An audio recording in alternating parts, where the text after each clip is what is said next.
et messieurs, bonjour et bienvenue au tout dernier webinaire Hamilton Kent portant sur le thème Une affaire d'étanchéité, les meilleures pratiques de sélection de joints d'étanchéité et d'assurance de la qualité. Je voudrais tout d'abord vous donner quelques précisions sur Hamilton Kent au cas où vous ne seriez pas très familier avec notre compagnie. En Amérique du Nord, nous figurons parmi les principaux fournisseurs de joints d'étanchéité en caoutchouc et raccords flexibles destinés aux infrastructures souterraines. Nous possédons plus de 70 ans d'expérience en fourniture de produits utilisés dans des projets reliés à l'eau et aux égouts pour le compte des villes, municipalités et autres propriétaires d'infrastructures. Hamilton Kent dispose d'un service technique d'envergure et de grande expérience. Il offre aux clients, ingénieurs conseils et villes, une assistance sur ses gammes de produits et les projets dans lesquels on les utilise. Hamilton Kent fabrique une grande variété de produits d'étanchéité en caoutchouc dans 2 usines certifiées ISO 9001-2008, l'une à Winchester dans le Tennessee et l'autre à Toronto en Ontario, où se trouve notre siège social. Au cours de ce webinaire, nous allons présenter le processus de sélection des joints d'étanchéité, les normes de joints de tuyauterie, ainsi que le contrôle et l'assurance de la qualité de ces joints. Le choix d'un joint d'étanchéité pourrait sembler simple à première vue. Cependant, plusieurs éléments doivent être pris en compte pour s'assurer que l'on sélectionne le joint qui va convenir à l'application considérée.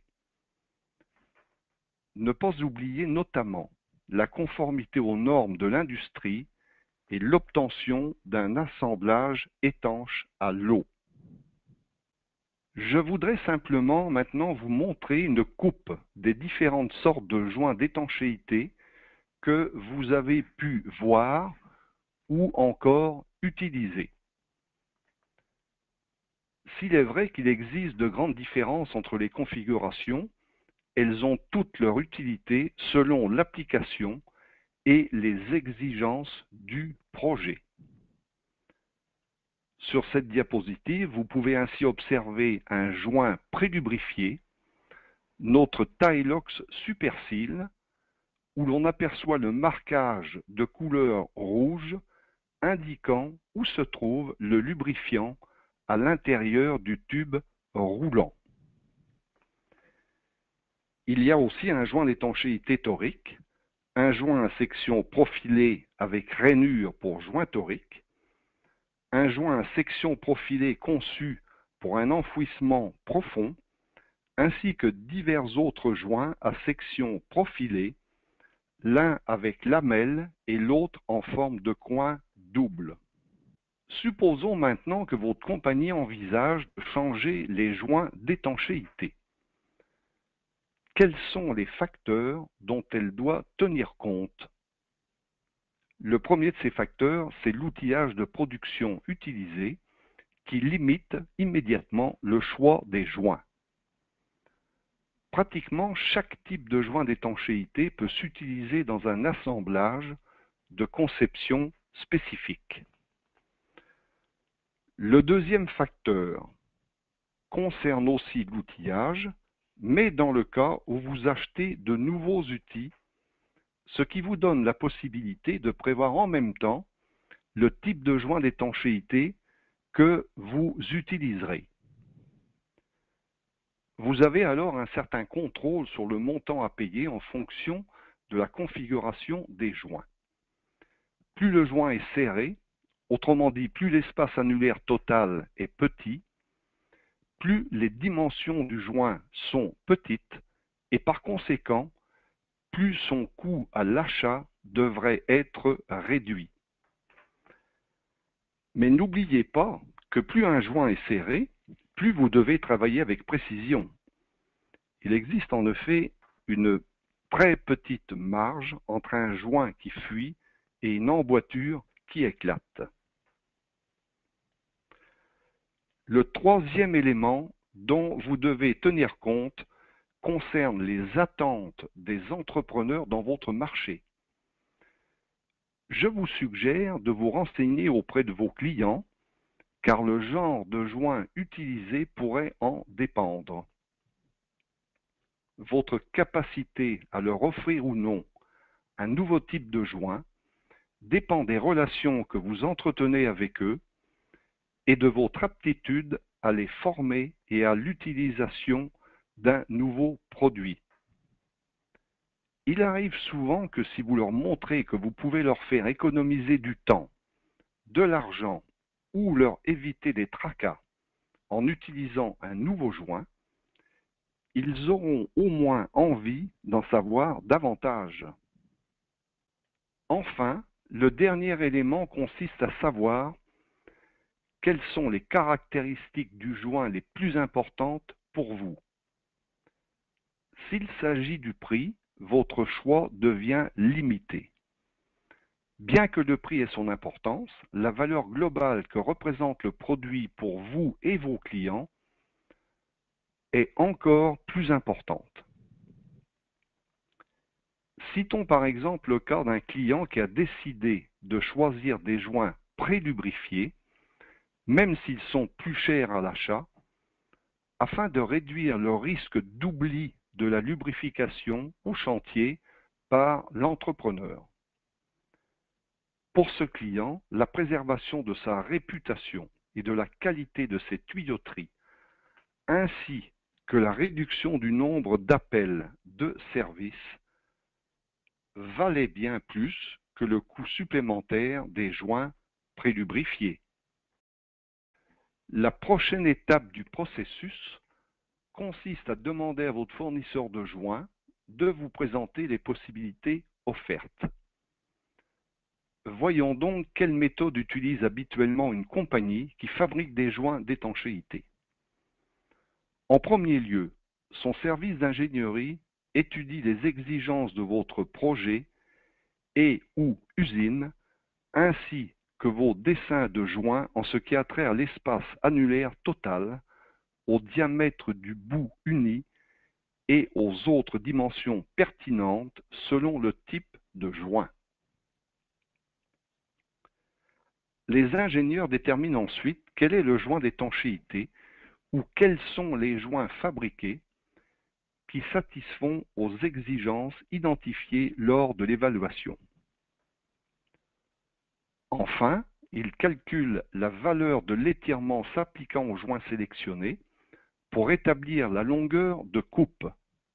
Bien entendu, ils veulent fournir des joints procurant une déformation et une capacité d'étanchéité suffisante, mais que l'on peut aussi installer sur le bout uni en exerçant un effort raisonnable, qui sont suffisamment serrés et qui ne risquent pas de sortir en roulant lors de la fermeture de l'assemblage. Voici un exemple de document contenant les données que vous devriez recevoir de votre fournisseur de joints d'étanchéité.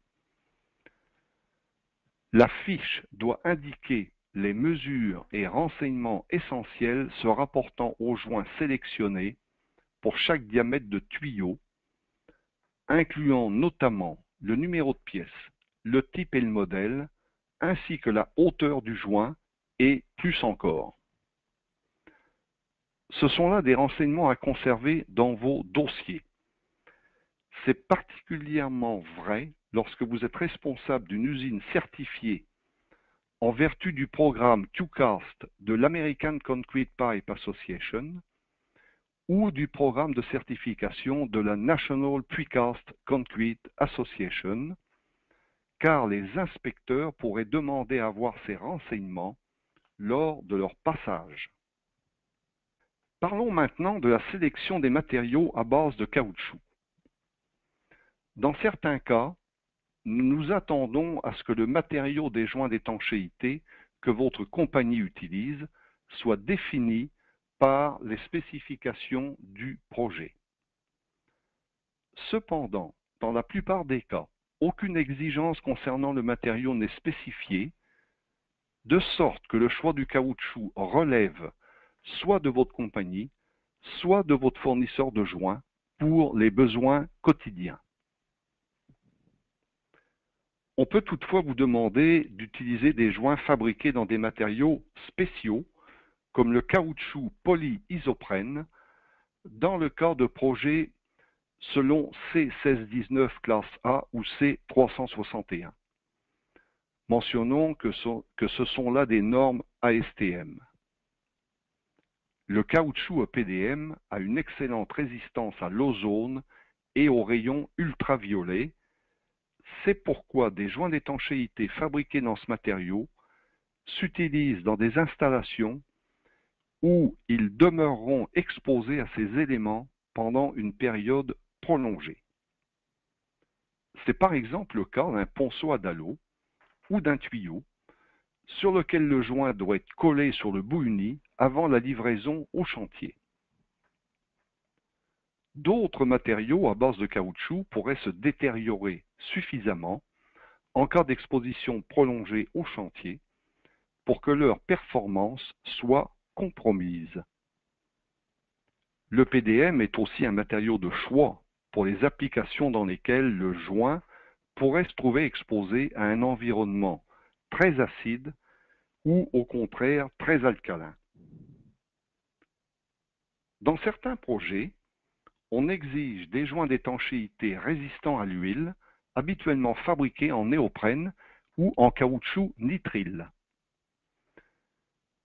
Parmi ces projets, citons les aéroports et les structures ou les terrains de stationnement dans lesquels il y a un risque d'exposition à de fortes quantités de produits chimiques de déglaçage, d'huile et de carburant.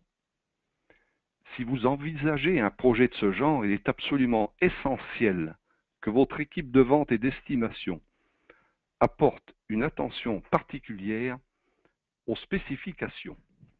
En effet, le prix des joints d'étanchéité fabriqués dans ces caoutchoucs spéciaux est beaucoup plus élevé que celui des joints en caoutchouc ordinaire et le délai de livraison est nettement plus long, ce qui entraîne d'importantes conséquences sur votre prix de soumission et aussi votre calendrier d'exécution. Une dernière remarque. Il existe des différences physiques entre joints d'étanchéité fabriqués dans des matériaux différents, particulièrement dans le cas du néoprène et du nitrile. Les joints fabriqués dans ces matériaux ont une plus grande dureté et sont plus rigides. Ils sont par conséquent plus difficiles à installer sur un tuyau. Dans ce cas, la fermeture complète de l'assemblage nécessite une force d'insertion plus grande. Discutons maintenant un peu des exigences ASTM concernant les joints d'étanchéité. Les exigences de l'industrie, que l'on a couramment utilisées durant plusieurs années, relèvent maintenant d'une seule norme en ce qui a trait aux propriétés physiques des joints d'étanchéité, à savoir la norme ASTM C1619. Par conséquent, bien que vous trouverez encore des exigences prescrites dans ASTM C361 et ASTM C443 dans les spécifications et les plans, votre équipe des ventes et d'ingénierie va vouloir se familiariser avec les exigences de la norme C1619. Voici un résumé des différentes propriétés physiques pour chaque classe que je passerai en revue sur la diapositive suivante. Voici en effet une brève description des diverses classes de matériaux selon la norme C1619. La classe A. Il s'agit de votre joint d'étanchéité C361, utilisé à faible hauteur de charge et doté d'excellentes propriétés physiques comme sa résistance à la traction. La classe B, cette exigence concerne les applications de classe A ou E, mais avec résistance à l'huile. La classe C, il s'agit du joint couramment utilisé dans la plupart des applications et qui correspond à C443. La classe D, ces joints sont prévus pour les applications de classe C, mais avec résistance à l'huile. Enfin, la classe E, prévue pour les égouts à écoulement par gravité, la hauteur de charge étant inférieure ou égale à 9,14 mètres. Une fois que vous avez spécifié vos joints d'étanchéité, comment savoir si les joints livrés au chantier vont satisfaire aux exigences du projet? En premier lieu, vérifiez si les joints portent l'inscription des normes ASTM auxquelles ils sont conformes. Deuxièmement, vérifiez si une bande de couleur est imprimée sur les joints. Il s'agit là d'une caractéristique commune aux matériaux à base de caoutchouc à usage spécialisé et qui permet de les identifier facilement à l'usine et au chantier. Sur cette photo, on peut observer le processus d'impression dans l'une de nos usines. La spécification et les informations sur le produit sont imprimées en jaune et sur le dessus, tandis que la bande d'identification du matériau est imprimée à l'avant.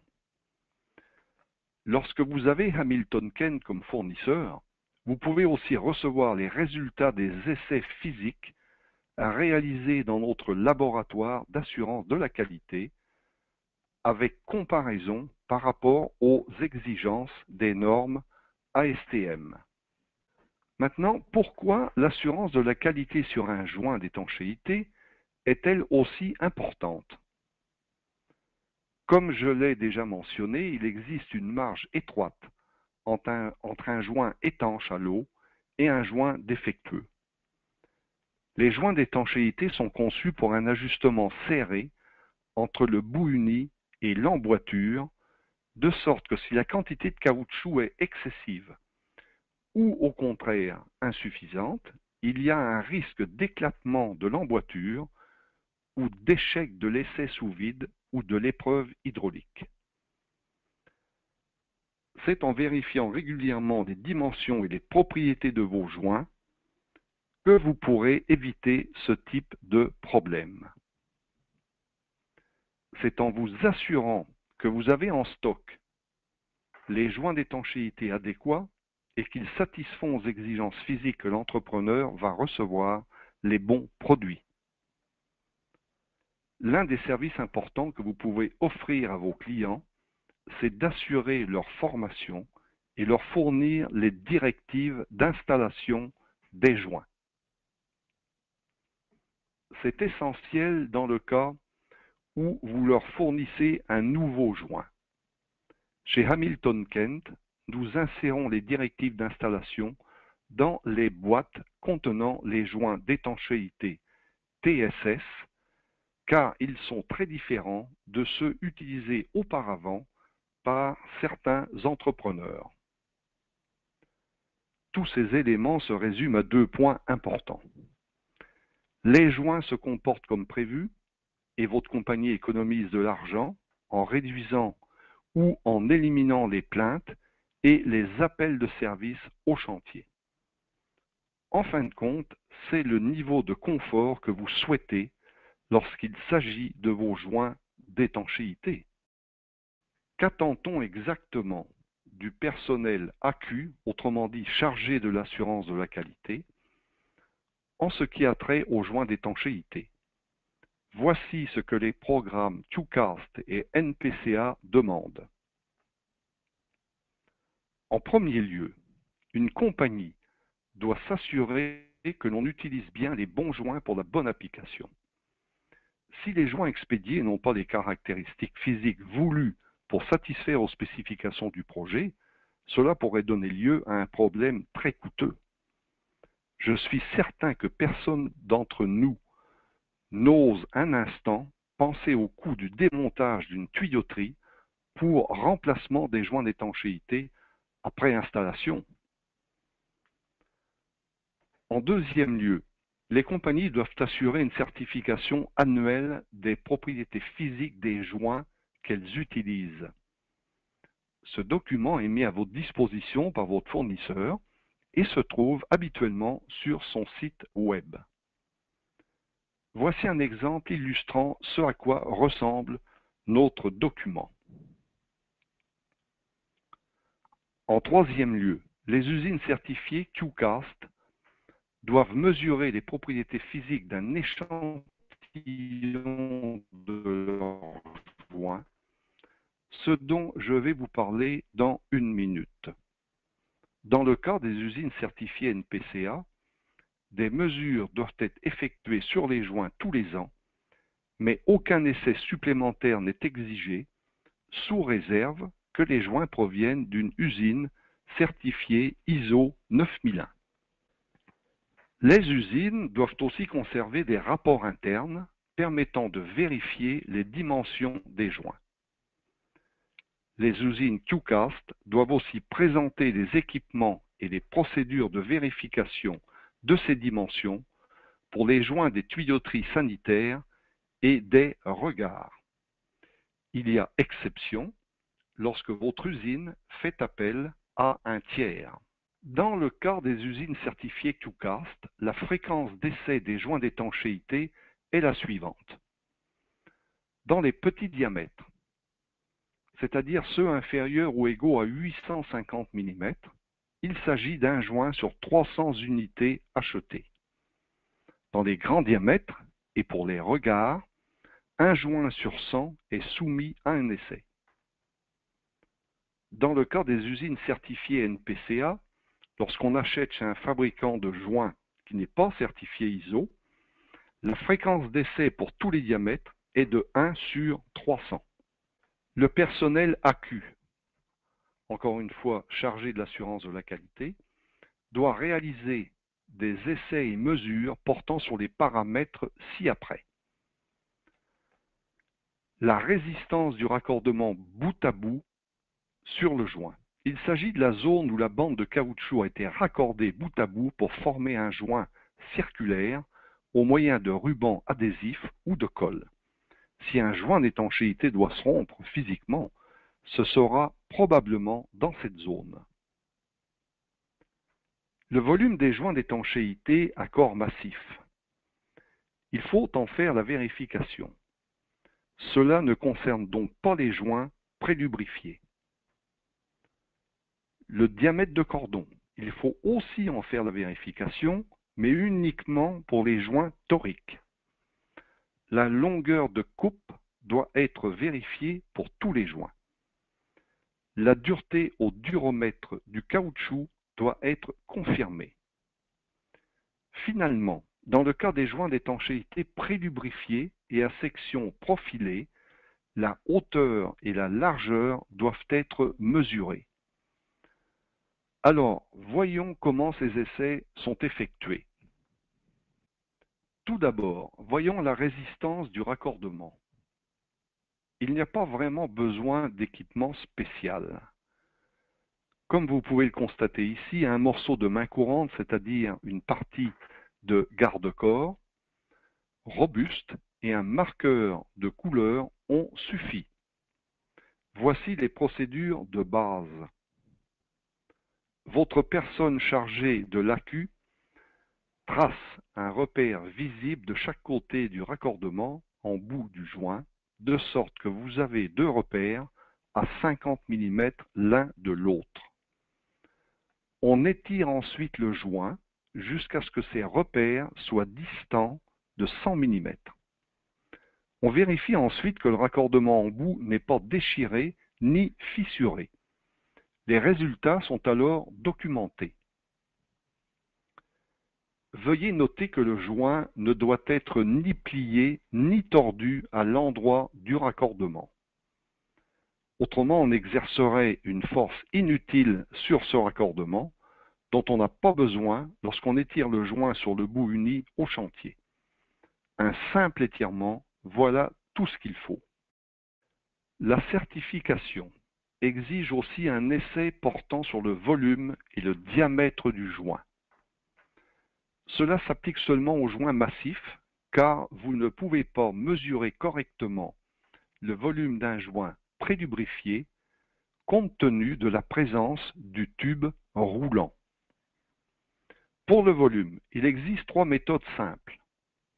Les 2 premières consistent à immerger le joint dans l'eau et à mesurer le volume d'eau déplacé ou l'augmentation de volume dans le contenant.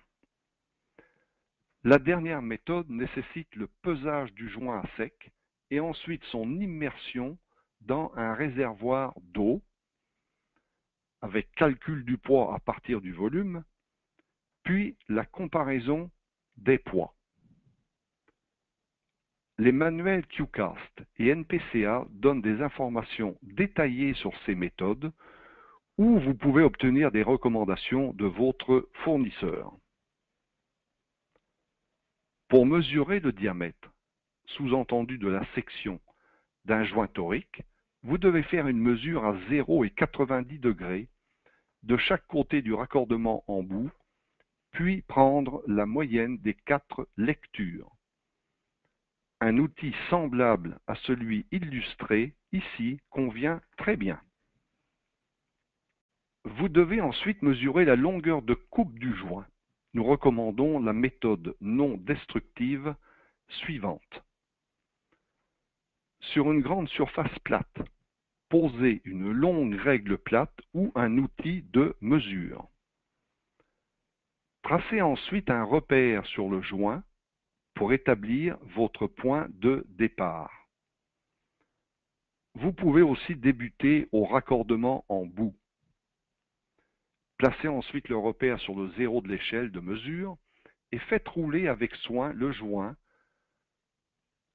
le long de la règle jusqu'à ce que vous reveniez au repère tracé sur le joint. Cette mesure est alors documentée. Il s'agit là d'une méthode assez simple et vous pouvez par la suite remettre le joint directement en stock. Je sais que certaines compagnies préfèrent encore couper un joint et mesurer la longueur de coupe. Mais ce n'est pas vraiment nécessaire et c'est à la discrétion de l'usine. L'étape suivante consiste à mesurer la dureté du caoutchouc, aussi appelée dureté au duromètre. Voici 2 types de duromètres que vous pouvez utiliser. Vous devez mesurer la dureté au duromètre des 2 côtés du raccordement en bout du joint. Cela consiste à comprimer la pointe de l'outil dans le joint et à lire la valeur sur l'indicateur. On enregistre alors la moyenne de ces 2 mesures. Du fait qu'il existe diverses configurations de joints d'étanchéité, nous vous invitons instamment à obtenir une recommandation de votre fournisseur sur les endroits de mesure de la dureté au duromètre. Si vous effectuez une mesure au mauvais endroit, vous pourriez obtenir une fausse lecture, trop élevée ou trop faible. Dans le cas des joints d'étanchéité à section profilée et prélubrifiée, vous devez, selon QCast et NPCA, mesurer la hauteur et la largeur du joint des 2 côtés du raccordement en bout. On enregistre alors la moyenne de ces mesures. Comme vous pouvez le constater dans le document inséré, nous avons fourni les dimensions à confirmer pour ce joint particulier, le TSS 135, l'un des profils de notre joint d'étanchéité Tylox Superseal. Non seulement les mesures nominales de la hauteur et de la largeur sont fournies, mais également la tolérance sur chacune d'entre elles. Il y a aussi un dessin montrant les endroits où les mesures doivent être prises. Il s'agit du type d'information non seulement utile à votre compagnie, mais également exigée en vertu des programmes de certification. Terminons maintenant par quelques suggestions de base provenant de notre expérience acquise en matière de joints d'étanchéité et aussi en travaillant avec nos clients. En premier lieu, même si vous n'êtes pas tenu de mesurer vos joints et de les soumettre à des essais en vertu d'un programme de certification, c'est quand même une bonne idée de le faire de temps en temps. Certains de ces essais, qui pourraient vous éviter beaucoup de tracas par la suite, ne prennent que quelques minutes. Ensuite, veuillez noter que la conception, la longueur de coupe et le pourcentage d'étirement des joints varient d'un fabricant à l'autre. Nous vous recommandons de ne pas mélanger les joints provenant de différents fournisseurs sur un projet ou au moins sur un même diamètre de tuyauterie. En cas de problème sur un chantier dont la cause pourrait être reliée aux joints d'étanchéité, vous devez en effet être en mesure de retrouver facilement le fournisseur des joints afin de lui demander d'intervenir immédiatement. Revenant maintenant aux pratiques de stockage, nous suggérons fortement de ne pas suspendre les joints prélubrifiés à un mur. Le lubrifiant dans le tube roulant étant un liquide, il va finir par s'accumuler au point le plus bas. Lorsqu'un joint d'étanchéité est suspendu au mur pendant une période prolongée, la partie du tube la plus proche du crochet va manquer de lubrifiant ou ne plus en avoir du tout, ce qui va l'empêcher de rouler correctement.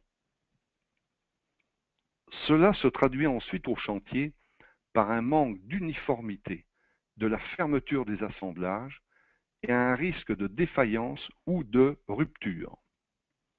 Nous recommandons fortement une gestion des stocks basée sur le principe du premier entrée, premier sorti.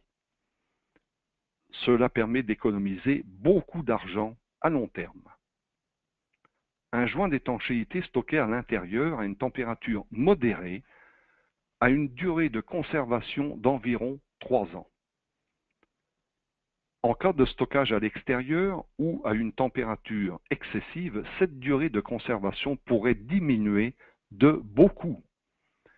Si votre usine n'effectue pas une bonne rotation du stock de joints, ou s'il n'y a pas de rotation, vous vous retrouverez avec de vieux joints coincés au fond que vous finirez par jeter. Juste une règle pratique sur la durée de conservation. Même si des joints stockés adéquatement se conservent beaucoup plus longtemps, il vaut mieux faire preuve de prudence avant de les transporter sur un chantier. Voici maintenant ce que vous voudrez à tout prix éviter.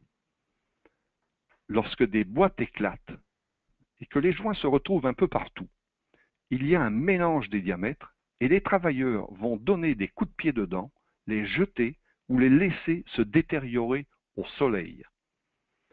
Vous reconnaîtrez qu'il ne s'agit certainement pas d'une bonne façon de protéger votre investissement. Vous devez au moins recouvrir d'une toile les joints stockés à l'extérieur. Pour terminer, voici quelques recommandations concernant l'utilisation des joints au chantier. Les entrepreneurs doivent utiliser les bonnes techniques d'installation. Dans le cas d'un nouveau joint en particulier, vous devez prendre les devants et vous assurer qu'ils appliquent la bonne méthode. Les entrepreneurs qui travaillent par temps froid doivent prendre des précautions particulières.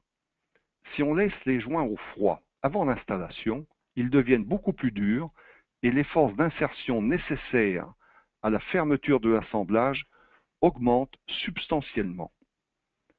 Par conséquent, on facilite grandement les choses en chauffant les joints avant installation.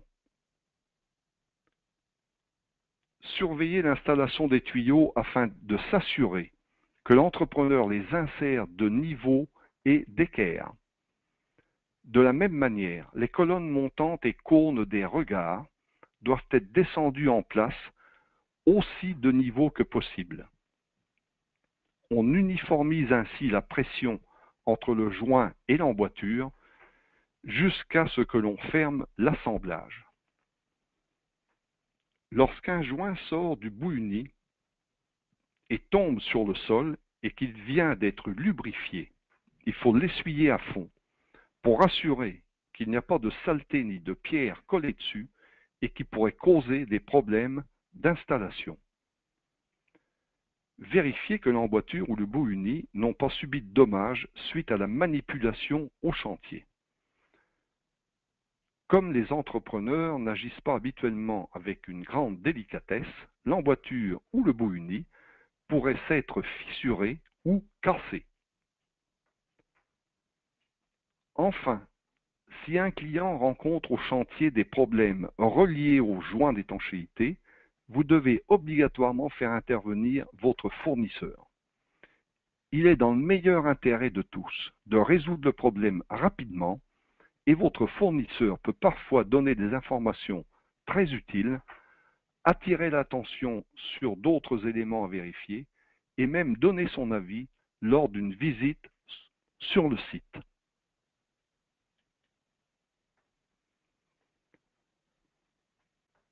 Merci d'avoir assisté à ce webinaire. Pour toute question concernant le contenu de ce webinaire ou les joints d'étanchéité Hamilton Kent, visitez notre site web à l'adresse www.hamiltonkent.com ou envoyez un courriel à information@hamiltonkent.com. Vous pouvez aussi trouver une foule d'autres ressources sur notre site web, incluant notamment des webinaires et vidéos supplémentaires. Je vous invite également à nous suivre sur LinkedIn ou Twitter pour les mises à jour quotidiennes et hebdomadaires sur les activités reliées aux infrastructures souterraines. Merci encore une fois d'avoir participé à une affaire d'étanchéité, les meilleures pratiques de sélection de joints d'étanchéité et d'assurance de la qualité.